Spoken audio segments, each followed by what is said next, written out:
Today I'll be going through my trading performance in the month of August. Before we head into the video, for some context, I trade three prop firm accounts. I trade FX2, I trade FTMO, and I trade Axie. So I'll be covering the performance of all these three accounts. FTMO is still in the challenge phase, by the way. I'm funded on FX2 and I'm funded on Axie. So first, let's look at the FX2 performance. In the month of August, the top row right here, you can see that I made a return of 1.07%. It's a 10K funded account. I'm currently in drawdown. So the account was at the start of the month, the account was at $9,822 and I made 1% on the account. So this is a total P&L of $105 and a total return of 1.07%. So not bad, especially considering that I'm only risking 0.5% per trade on this account here. So it's a 1% month. I'm close to getting out of drawdown. Hopefully September I can get out of drawdown on this account, because since I've been funded, I've just been straight in drawdown. So hopefully I can get out of drawdown on this account here. Next we have FTMO, which I'm still in the challenge phase on FTMO, and it's almost been a year. Yes, I know that's pretty embarrassing. It's not something that I'm proud of, but in the month of February, you can see that I had a minus 8.5% month and my account was at $9,300. So I only needed to lose 3% to blow the account. So this is why I haven't passed the FTMO challenge yet. I just had a really bad month and I basically gave back almost 2/3 of my account. So I've recovered since then, and yeah, in the month of August I've had a 3% return. So I started August with a balance of $10,017, which is basically flat, and I made $311, which is a total return of 3.11%. So finally out of drawdown on FTMO, you can see that the ending balance here is actually the highest I've actually ended a month with on FTMO since I've been recording this data. So pretty embarrassing there, not really good, but I've buckled up and we'll see what the rest of the year brings. So good performance on FTMO this month, nice 3.11% return. On Axie, this is my favorite prop firm. In the month of August, you can see that I made a total of 1.13% return, which is a total P&L of $14. But this is on my live account. On Axie Select, you trade a live account and then your trades get copied on an allocation account. So my live account is $1,300 and my allocation account is $13,000. So this 1.13% return is actually about 100 and something dollars in profits that I made on my Axie Select account. This $14 is just the P&L on my live account. So I made a total of 1.13%, and similar to my FX2 account, I'm only risking 0.5% per trade on this account because it's funded. So I don't really need to risk 1% per trade. I'll just risk 0.5% to 0.7% of my account on trades.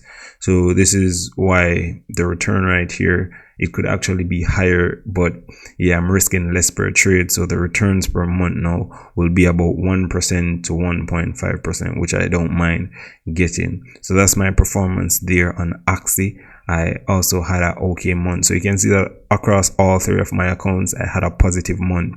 On FX2, 1.07%, on FTMO, 3.11%, and on Axie, 1.13%. So it was an okay month across the board. Now we can look at the monthly returns aggregated. So in the month of August, so since I've been trading prop firm seriously, I've recorded all the historical data, and in the month of August right here, on all three accounts I made a total of 5.31%, which is a total P&L of $431, even though $300 out of that is not my money or anything, because that's in the FTMO challenge. So I've made a total P&L of about $100, money that I could probably keep.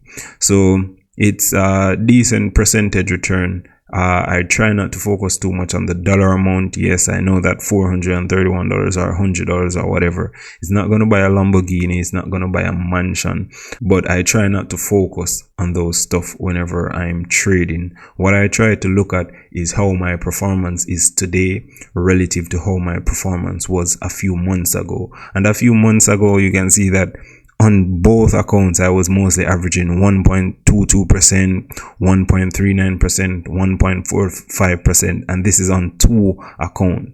Then you can see that monthly, this was essentially less than 1%.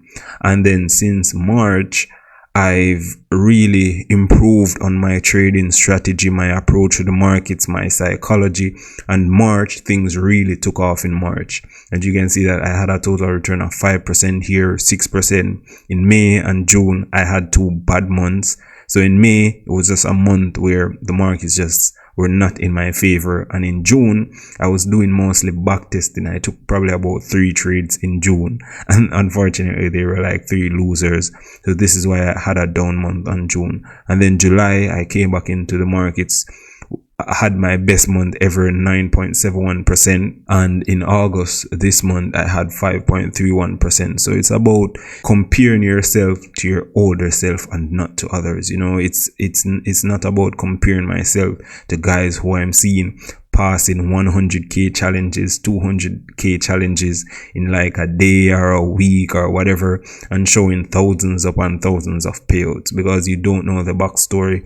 You don't know how much money they spent trying to get accounts before they actually got a funded account. So I really try not to compare myself, and I know that this sort of money is not impressive, but I look longer term, and what's important is the percentage return, because right now I'm trading a total of $30,000 in capital, and 5% on $30,000 is obviously not a lot, as you can see here, but I am confident if I continue to get these returns, these 5%, 6%, 9%, if I can continuously get these returns in 2 to 3 years, my capital, I've done the maths, I can maybe be managing about $1 to $1.5 million in capital in the next 2 to 3 years. And say, for instance, I'm managing $1 million in capital. 5% on $1 million account is $50,000. So it's the exact same return, but it's just that my capital has increased. So that's really the aim right here, to just, start small, grow my account slowly, only compare myself to my past self, and just continue to improve, continue to execute my strategy, and continue to be disciplined. So that was just a little, somewhat of a rant there that I had. But yeah, that's my trading performance for the month there. We had another great month. Let's see what September holds. This FTMO account, I really need to pass this challenge. So I hope that September can be a really good month, and we can really, finally pass this FTMO challenge, because I cannot be in this FTMO challenge for a year. If I still don't pass this challenge by November, I've been in one single challenge for a year. So I need to pass this platform challenge. I won't change anything. I will just continue trading the same way. And on my FX2, hopefully I can get a payout by the end of this year. And then Axie, this is more long term, so I'm not really looking for payouts or anything at the moment. I'm just growing my Axie and building my live account and my allocation account. So yeah, that's the summary for August. That was my performance. Peace and trade safe.